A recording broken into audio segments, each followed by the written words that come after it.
I had planned on uploading a 5,000 subscriber Q&A video, and then a month later, we crossed 6,000 subscribers. So, wow, thank you. Making videos is my passion, and I'm so grateful that there are so many people who show up to watch what I create. So, if you're watching this, thank you for supporting me, whether you're a new subscriber or whether you've been with me from the very beginning. And if you'd like to support me further, you can do so by joining the official Critical Rants Patreon page. For only $2 a month, you get early access to Critical Rants videos before they go live on YouTube, access to Patreon exclusive videos and audio releases, access to video scripts and other behind-the-scenes content, the ability to vote in polls about what topics you'd like me to cover on Patreon in the future, your name will appear at the end of every Critical Rants video, and you get the satisfaction of knowing you're supporting such a talented and humble artist. In general, content on Patreon will be much more casual than what I release here on YouTube. For example, my review of WandaVision, The Falcon and the Winter Soldier, and my thoughts on the future of the MCU in general are available now exclusively on Patreon. This review is largely unscripted, as most of my Patreon reviews will be, so Patreon will give me more of a chance to highlight the rants aspect of Critical Rants. Since all my videos on YouTube are scripted, I feel like my tendency to wildly rant about stories that I love gets a bit overshadowed. So I hope that you enjoy hearing my unfiltered thoughts on lots of TV, movies, comics, and video games. There are also currently 2 stretch goals on Patreon. When we reach 5 patrons, I will release a largely unscripted review of the Snyder Cut on Patreon with a very special guest. And when we reach 20 patrons, I will make a video about Season 2 of The Mandalorian, which will almost certainly destroy me, but I just love you guys that darn much that I'm gonna do it anyway. So there's a ton of great benefits to supporting me on Patreon, but for those who struggle with commitment, I've also set up a Ko-fi page where you can make one-time donations to Critical Rants as opposed to the monthly donations on Patreon. There aren't currently any rewards on Ko-fi like there are on Patreon, but it's an option nonetheless, and I would really appreciate your support. For the next few months, YouTube will be my full-time job, and I hope that will be the case for longer than a few months if I can make enough money off of YouTube, but we'll see how that goes. Any support that I receive, whether it's through Patreon, Ko-fi, or simply through sharing my videos, brings me one step closer to making my dream possible. And by supporting me, you're also ensuring that you'll receive a higher quality and quantity of Critical Rants videos, so it's a win-win. I do plan on uploading more frequently over the next few months. I know I haven't uploaded anything in over 2 months at the time of this release, but that should change. And speaking of Critical Rants videos, the next one will be the longest and most involved Critical Rants video to date. It's about the early 2000s comic run of Batgirl, which features Cassandra Cain in the title role. It's a really fantastic run, and I'm so excited to share my analysis of it with all of you in the coming weeks, since Cassandra Cain is one of my favorite comics characters, period. And the script for that video is currently available to read on Patreon. But with all the business out of the way, let's move on to the Q&A section. This is a question from Davi on YouTube. What is your favorite animated movie? I mean, it's kind of basic, but it has to be Into the Spider-Verse. Just every time I watch that movie, I get more appreciation for it, and the sheer level of detail in both the writing and the animation. It's just has no right being that good. I think it's a nearly perfect movie, or pretty much as close to perfect as a movie can get. It's just really, really miraculous. I don't even need to explain, I think, why it's so good. I mean, if you've seen it, then you know why, and if you haven't seen it, like, please watch Into the Spider-Verse. I would be shocked if you hadn't. Just it's worth your time. Now this is from the fake comedian, also on YouTube, who has 3 questions. Number 1, what do you think of the Batman trailer? I loved it. The Batman, which is directed by Matt Reeves and stars Robert Pattinson as Bruce Wayne and Batman, is my most anticipated movie, period. Not just superhero movie. I love what Matt Reeves seems to be doing with that character. And as much as I love the trailer, what really got me hyped for that film actually is hearing Matt Reeves talk about the movie during DC Fandom. For just like about 20 minutes. The clip's probably somewhere online. But the sort of way he described his approach to that film, I just found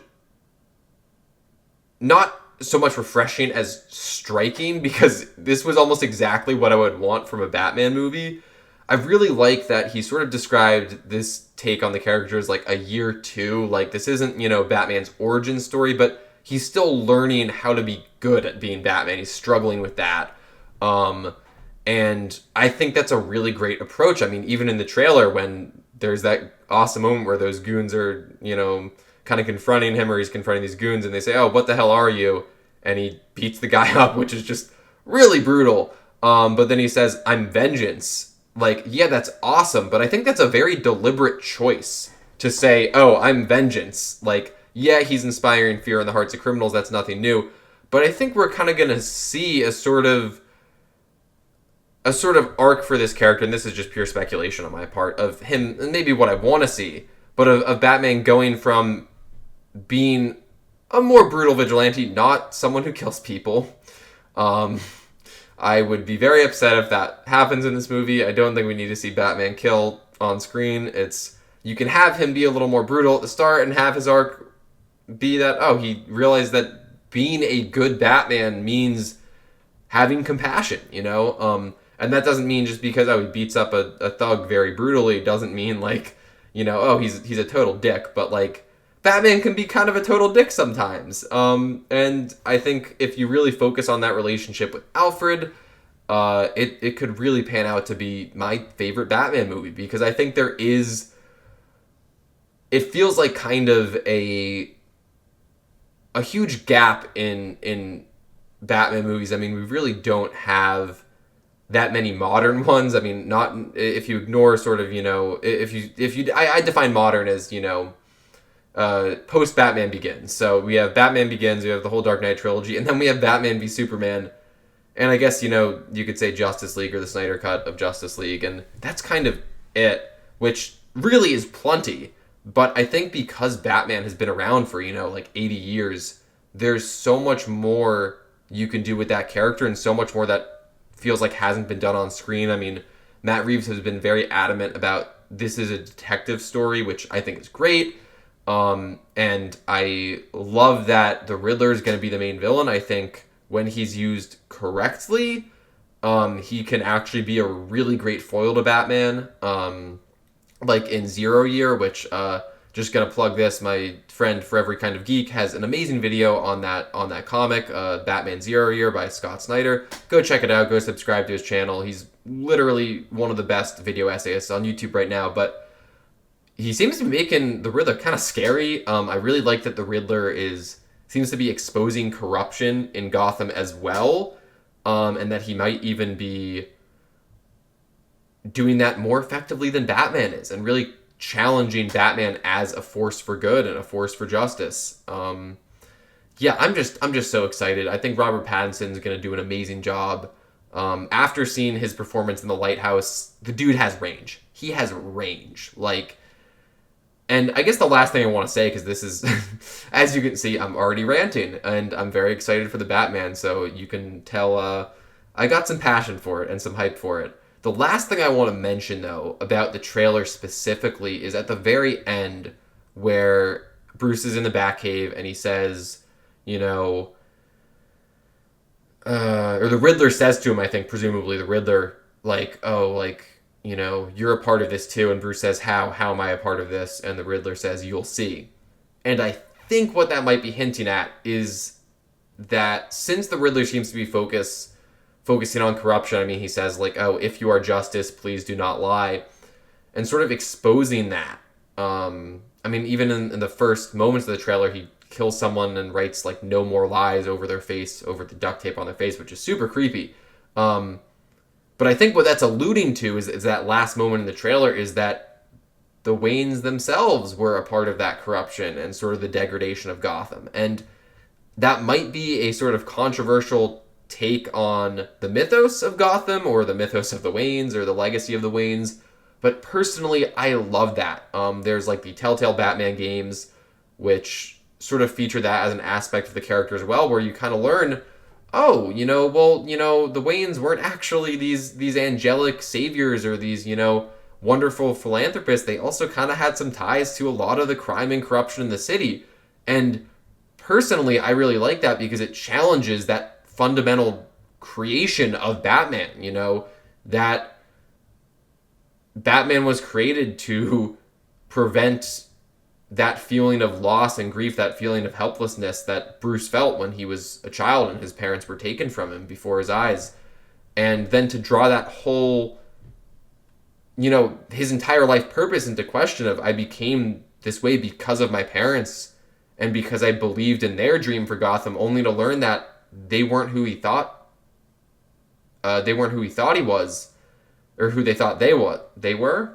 You know what I'm trying to say. I think that's a really great struggle for Bruce to face, and I don't think you need to make, you don't need to make like Thomas and Martha Wayne, like they were the worst people in Gotham and they were the root of all corruption. But I think what would be interesting is to have them sort of be a little bit more morally gray. Like, yeah, sure, they maybe were these billionaire philanthropists and they helped improve the city and yada yada, but also they were also involved in the corruption of the city to a certain extent. They might have had ties to the mob a little bit, and not to the point where they were, running the entire city, but where they had their influence in it in a lot of different ways, some of which might not have been legal or particularly ethical. So I know I've rambled on about the Batman trailer enough, but I'm so hyped for it and so hyped for that film. So now that was one question of the fake comedians. Let's move on to number 2. What do you think of Young Justice Outsiders, and do you still plan to make the video about it with For Every Kind of Geek? Not trying to be a jerk, I'm just curious if there was a video I didn't watch where you said it was canceled. You're not being a jerk at all. I still plan on making a video about it. It is just taking longer than expected due to things in life and other videos and other projects, and there's even gonna, I guess, be a surprise in that video. That's all I'll say, but we are still working on it. We just sort of have to get around to it since life and videos have gotten in the way. But what do I think of Young Justice Outsiders, or Season 3 of Young Justice? I really like it. I think it has plenty of issues, and obviously I'll save most of this answer, I guess, for the video itself. But my very general, broad thoughts on it are that it takes a lot of really great risks that do pay off and has a lot of really great aspects to it. But I think it does collapse under its own weight and under its own scope in a lot of areas. It's maybe a little bit too ambitious for its own good, but overall I really like it. The tone is very different from the first 2 seasons. It's a lot darker and more adult, and I don't think that's necessarily a bad thing. I think for the most part it actually handles its tone well. Even, I know some people might disagree, but overall I really like it, and I will cover it more in the eventual part 3 to the Young Justice crossover, which, if you're unfamiliar, For Every Kind of Geek, who I previously mentioned, made a video on Season 1 of Young Justice, which is fantastic. I had made a video about Season 2 of Young Justice, which is also pretty good, and we together, and we'll be working on a part 3 about Season 3, but we'll get to it eventually, probably sometime in the next couple of months. But it's hard to gauge since we're both pretty busy. And finally, number 3, do you like Marvel or DC better? I would say I like DC better, and that's not a knock on Marvel. And at least when it comes to comics, I've just read more DC comics in my life. I mean, like, I grew up with Batman, like, literally as long as I remember, like, I've been a fan of Batman. I, grew up watching the Adam West 60s show and as a very young kid, and I've just seen more DC cartoons than I have Marvel cartoons. I've read a lot more DC comics, especially over the past year, and that's nothing against Marvel or anything at all. It's just that's what I've been exposed to more. I do plan on reading more Marvel stuff in the future. It's just currently I have DC Universe Infinite, which allows you to read a bunch of comics, and there is Marvel Unlimited, which is sort of comparable, but I just don't really want to spend the money on that just now. But I mean, in terms of movies, like, I do love the MCU, and I wouldn't say I love the DCU necessarily. But then you have shows like Doom Patrol, which are just ridiculously fantastic and one of my favorite TV shows, period.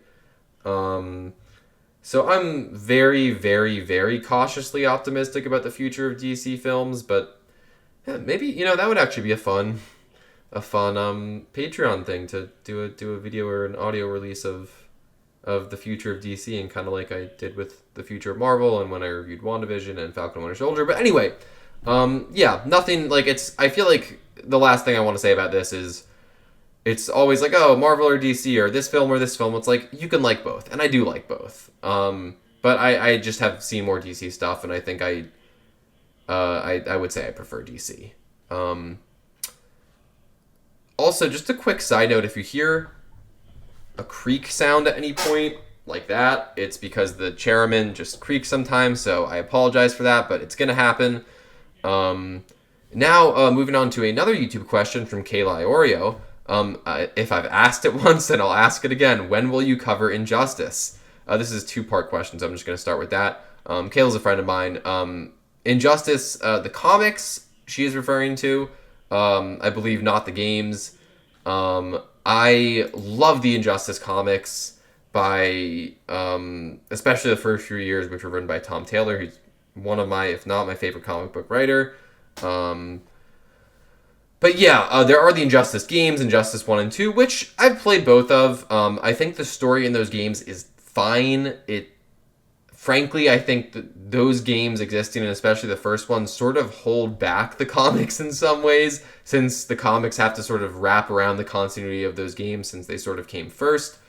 But man, the Injustice comics, you guys, if you haven't read them, you're missing out. Yes, it is an evil Superman story, but I think it might be the best evil Superman story, at least in the first, 4 or so years. Maybe you could, I mean, personally, there's 5 years of, okay, so Injustice, there's like Injustice year 1, 2, 3, 4, 5. I haven't really read much of the Injustice 2 comics. There's also even Injustice year 0, which is really, really good too, which is sort of a prequel.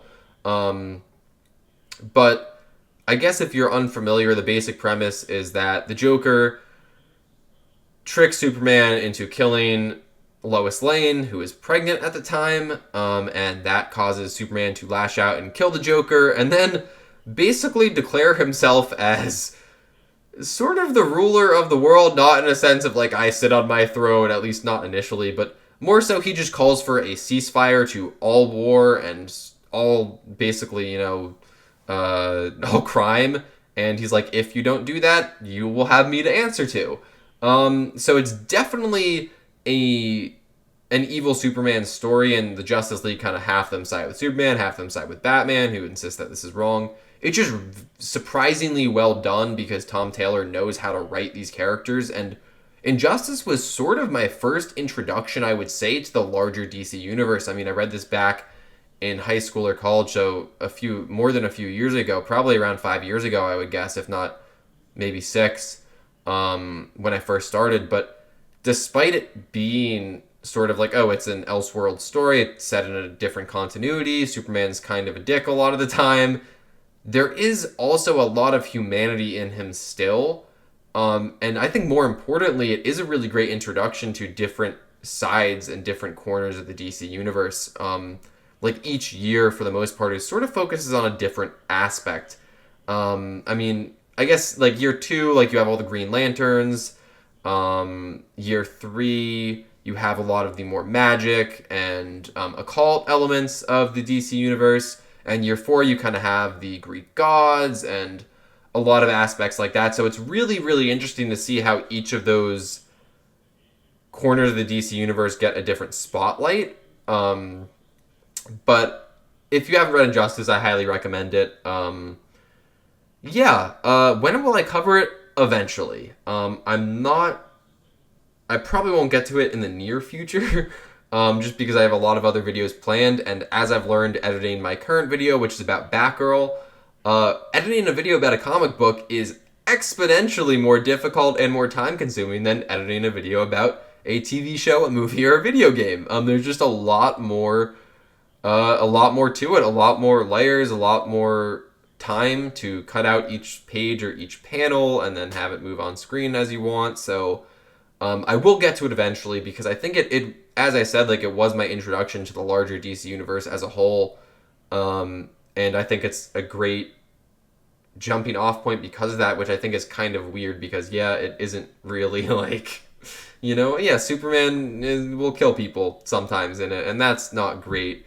But even I think like even as far as like year 4, like he does still display his humanity, and you do understand it. I think as far as evil Supermen go, this is one of the better takes, if not the best. But yeah, I will cover it eventually. I would realistically probably say sometime in 2022, probably not 2021. But it is on my list, and I think that video will be pretty rad once it's finally out. But I will cover it eventually. I probably won't cover the games. I don't really feel too strongly about them either way. But yeah, now for part 2 of your question, Kayla. Also, would you ever consider maybe doing Twitch streams of you editing or maybe even other content on there?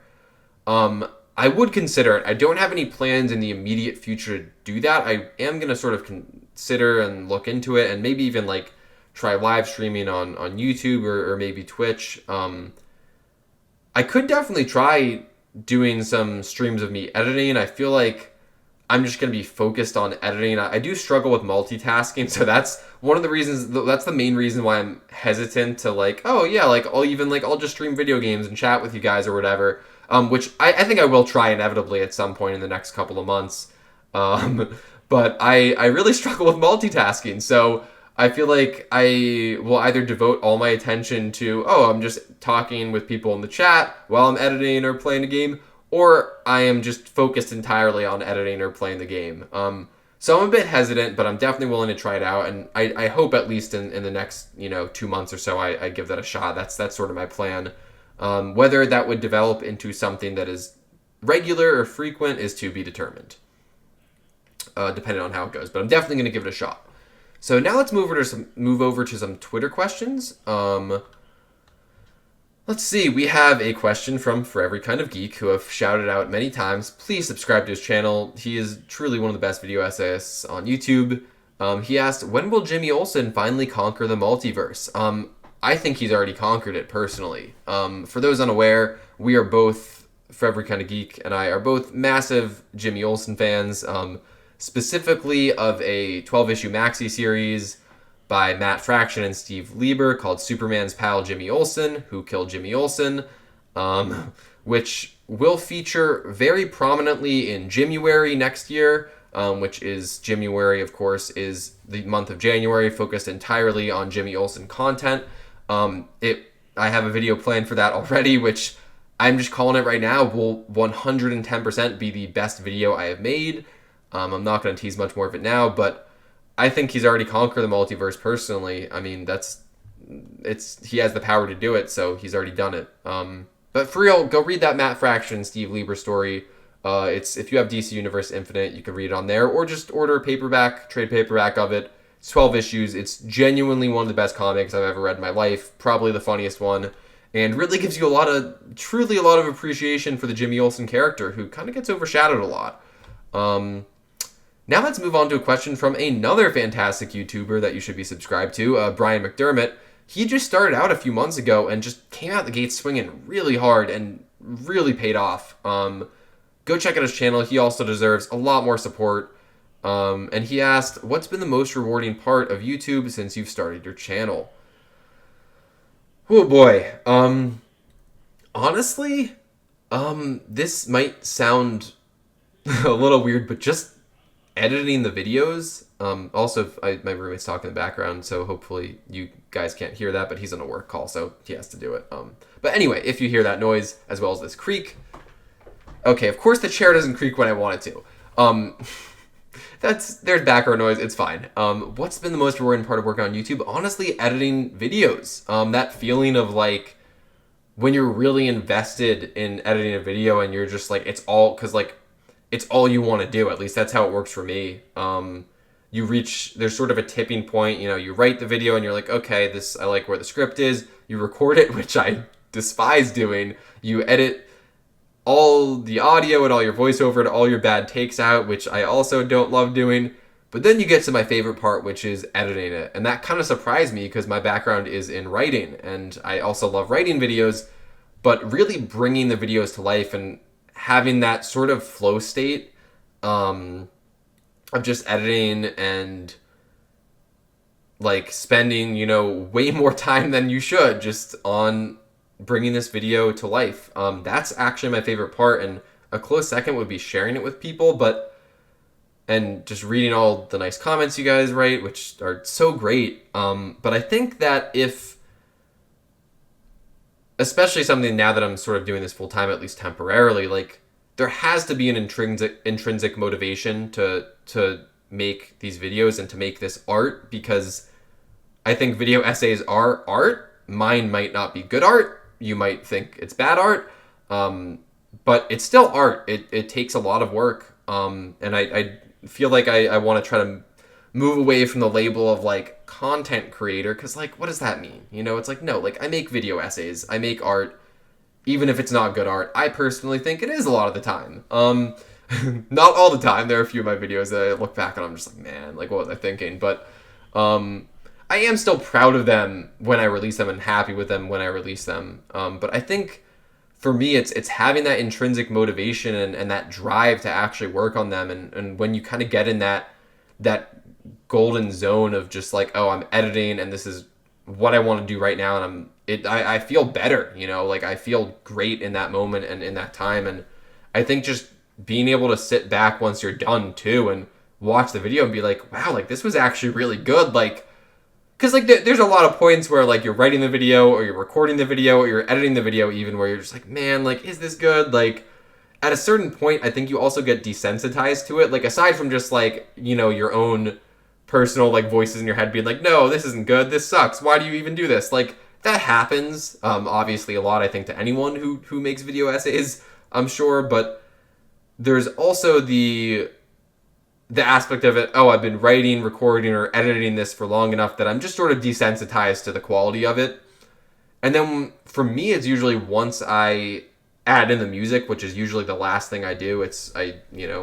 Record voiceover, edit voiceover, edit the base visual stuff in after that, and then add in music and a bit of polish, and then it's done. So like music's one of the last things I add in, but once I add that in, it's usually when I realize like, oh, like, no, this is actually really good. Like, I don't know why I was doubting this before. So yeah, I guess that was a very long-winded answer, but it's making the videos themselves and specifically editing them and seeing them sort of come alive. And like, I don't mean to sound ungrateful, because like, as I said, like I love reading your guys' comments, because for the most part, they're really, really lovely and kind and supportive. But I think if I relied only on external rewards to do this, then I would have lasted about like 3 weeks making YouTube videos, because it's just, you know, there's only so much a number ticking up, or, for every,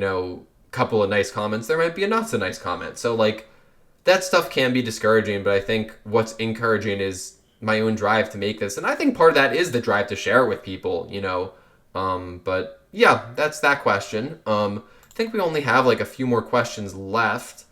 I guess continuing the theme of Jimmy Olsen related questions and of people you should absolutely be subscribed to, Mithy from Film Caffeine. Go subscribe to his channel. He makes video essays and some really rad short films, and is a great friend. He asks, who is the best Jimmy Olsen, and why is it Batman v Superman Jimmy Olsen?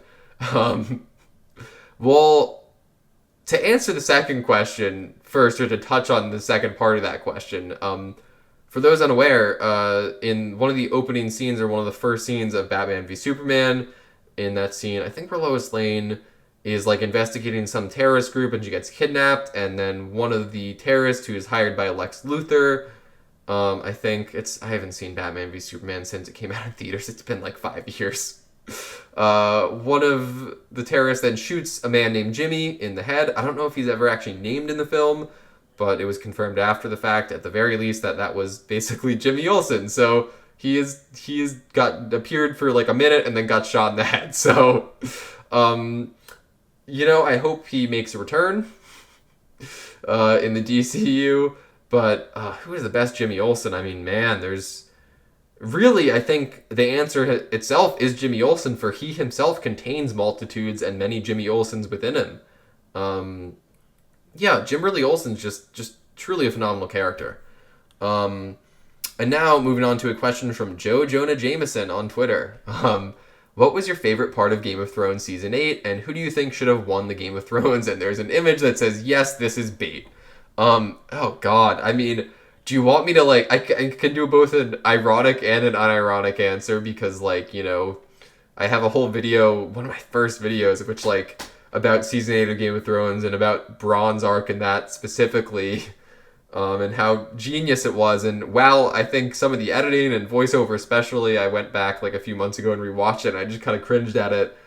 But, you know, it has some redeeming qualities to it. I think it's a pretty funny video. Yeah, so Bronze Arc was just brilliant, man. You know, so much nuance to that one. Really made a lot of sense. And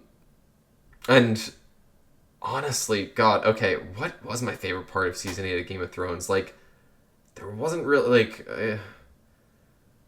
were some of the battles good? Like, not really. The battles kind of all sucked. Like, the Long Night, like, the Siege of Winterfell, like, you couldn't see anything, and there wasn't really much tension. Like, at first you're tense when you're first watching it, and then you realize, oh, like, every time a main character's in trouble, they just cut away, and then they're fine when you cut back to them. So, like, I don't know, man. I wouldn't even say, like, the battles. The music was phenomenal. Like, and the acting was also really good, despite the writer's best efforts to give the actors, like, nothing good to work with. God, dude, I guess my favorite part of Season 8 of Game of Thrones was that, like, Theon's arc worked on paper. Like, it wasn't anything flashy, but at least I think out of all the characters in the show, or at least out of all the characters in Season 8, his ending was the best. Not because it was particularly good, but, like, oh, he kind of redeemed himself a little bit. Like, that's something. I'll give it to him. Like, so that was nice, I guess. Like, I'll take what I can get. Man, who do I think should have won the Game of Thrones? Obviously, Euron. Euron Greyjoy is the only acceptable answer to this question, because, like, the idea of, like, oh, this just, like, this swaggering, just sort of charismatic pirate just shows up at the 11th hour, kills everyone, and then sits on the throne. That is objectively, and I do not usually use that term at all because I don't like it when talking about art, but objectively, Euron winning the Iron Throne is the best ending to that show, and I will be taking no further questions on the matter. This is a question from Isaac, also great friend, has helped out with a lot of thumbnails in the early days of Critical Rants. He says, what Marvel character would be the best Dark Souls boss, and why is it Heimdall? Man, you know, I actually should have prepared an answer for this, because I'm going to have to think about it. I mean, Heimdall can see the future, right? So, like, that actually would be a pretty interesting concept for a Dark Souls boss, but honestly, I've only seen Thor Ragnarok. I haven't seen the first two Thor movies, so I'm kind of a little unfamiliar with the character. But man, I mean, if we're talking, like, Marvel as in comics or MCU, man, who would be the best Dark Souls boss? I mean, I guess the question is, what makes a good Dark Souls boss? And if you're looking to answer that question, I have 4 videos that I released in February for From Software February, where I talk exclusively about From Software and the Soulsborne games and all that. And I made 4 videos about 4 of the final bosses from those games and why they're so awesome. So, you know, check that out. Oh, man. This is... Let me just... You know what I'm going to do?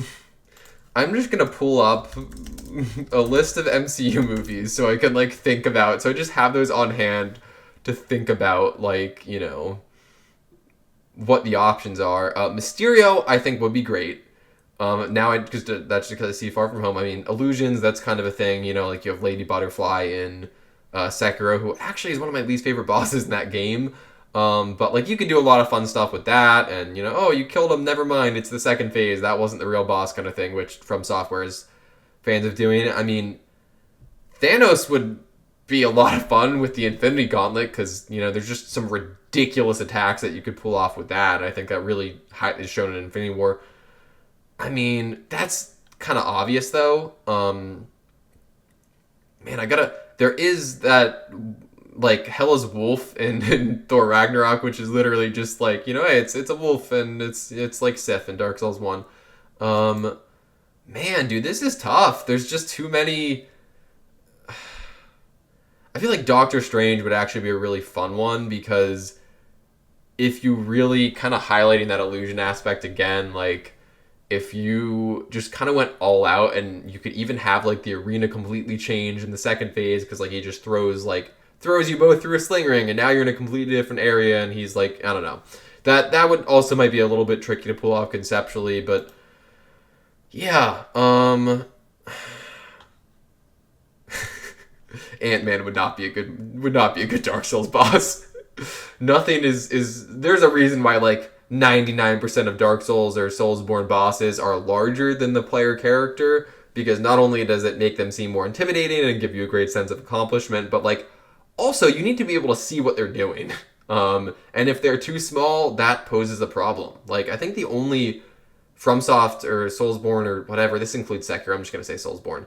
Only Soulsborne boss that I can really think of that's actually smaller than the player character is Emma in Sekiro. And that very occasionally, even though I love that fight, that does occasionally, I think, create some issues where if you're kind of very close to her, it can be kind of hard to see what she's doing. Maybe you could count Old King Allant as well in Demon Souls, but I mean, that's, more of a cinematic moment almost, or a narrative moment than an actual fight. But anyway, man, I feel like I gotta like come up with a definitive answer for this. Thanos is too obvious. I think Doctor Strange might even be a little too conceptual. I mean, here's the thing. We want someone like you have the Hulk, right? Where he smashes. That's a little bland, Yeah, Mysterio could be a lot of fun. Spider-Man would not be a lot of fun because he would just zip around too quickly for you to hit. And I really don't like when bosses are just like, oh, you can't hit me with this specific attack, because it just kind of reduces the amount of choice the player has to make and kind of takes you out of the fight a bit. Maybe is it going to be Mysterio? Honestly, I think Mysterio would be up there.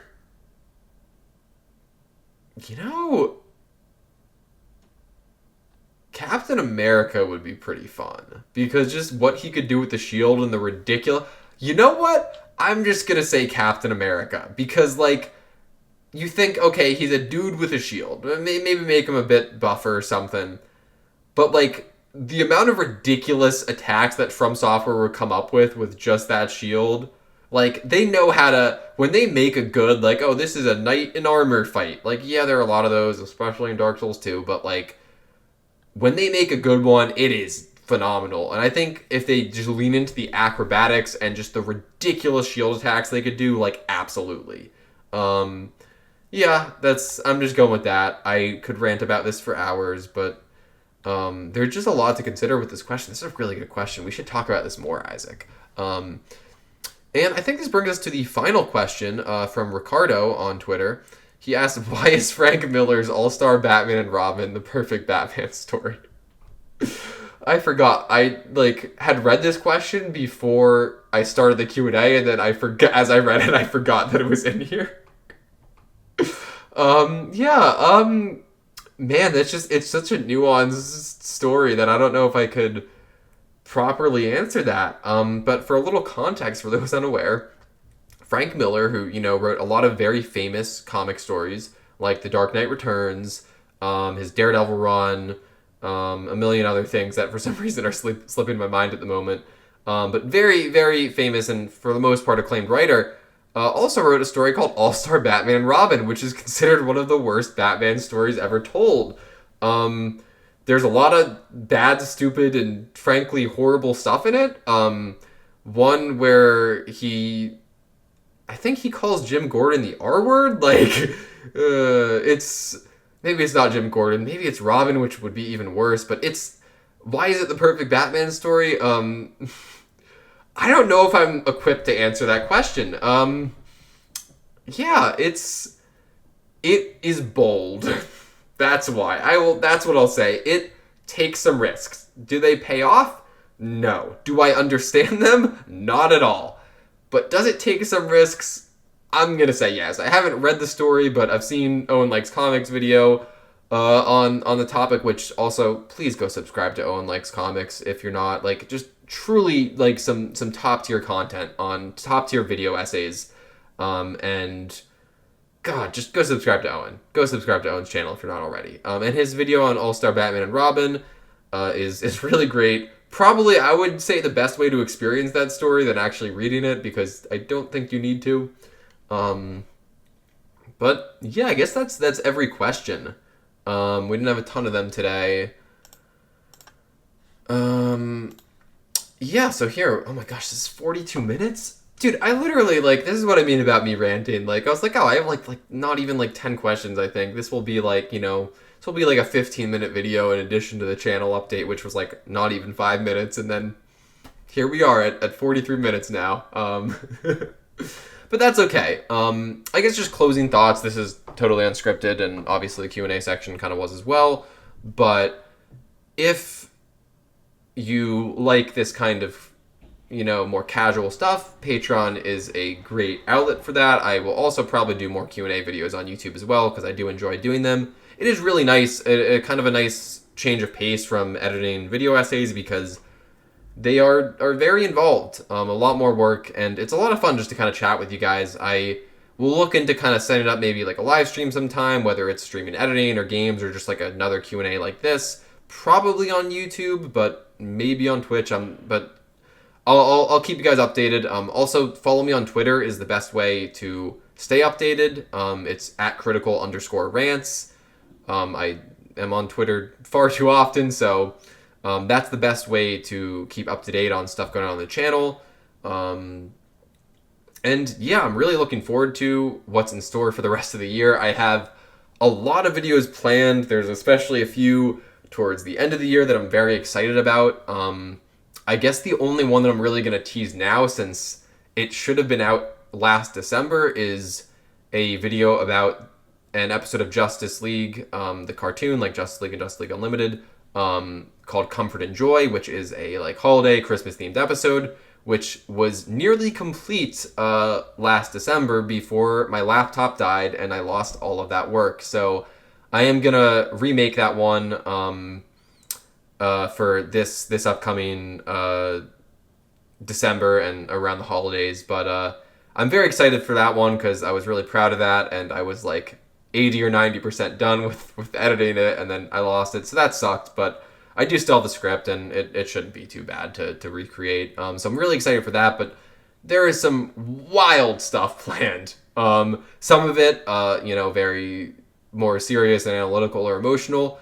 Others of it just absolutely bonkers and ridiculous, and I mean this in the best way possible, extremely stupid. Like, I truly do not mean that as a knock on myself.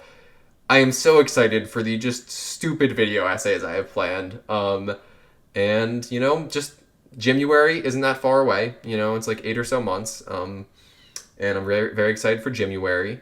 But to get kind of back on track here, since I'm rambling again, yeah, I should be uploading more frequently. I'm sorry that it's been over 2 months since I've uploaded anything. That was not my plan. I was wrapping up my job previously, and that was taking up a lot of my time and a lot of my energy, and I also moved in March, so there were some kind of things going on in my personal life that I didn't get to videos as much as I wanted to, but I should actually upload more frequently, and I plan on uploading. I at least aim to at least once a week on Patreon. I really want to have a lot of content up there since it doesn't really take much time to produce. If I just want to sit down and say, oh, I watched, a new movie that came out and I'm just going to drop a casual review of it. Because I don't always have enough to say, or, I just maybe don't feel like making a video essay about every topic or every story I read or I see or experience. So that will be kind of a nice outlet for that, and I do plan on having a lot of stuff there, and I'm always open to input, especially on Patreon, since that stuff takes, a lot less time to produce. And I'm always, if you guys have any suggestions for videos that you would want to see from me on YouTube as well, I can't make any promises that I'll cover it, but hit me with it. I'm always open to considering it at least. But I will be uploading more in the future. I currently have 2 videos planned for June, probably only one for this month of May, where I will get my Batgirl video out in a few weeks, and that's just because that one is very demanding, and it's going to be like close to 25 minutes in length. So I'm really looking forward to sharing that with you guys. But thank you again for supporting me. Yeah, I always hope that comes off as very sincere, because it truly is. Like, I love making YouTube videos, and the fact that for at least a little bit of time, depending on how financially viable it is, which I already know the answer is not very, but for at least a little bit of time, I'll just be able to wake up and say I get to make YouTube videos about superheroes and games and stories and comics today, which is really awesome. Like, truly, that makes me so happy to think that and to know that. So thank you for making that possible. Thank you for being here with me through this journey.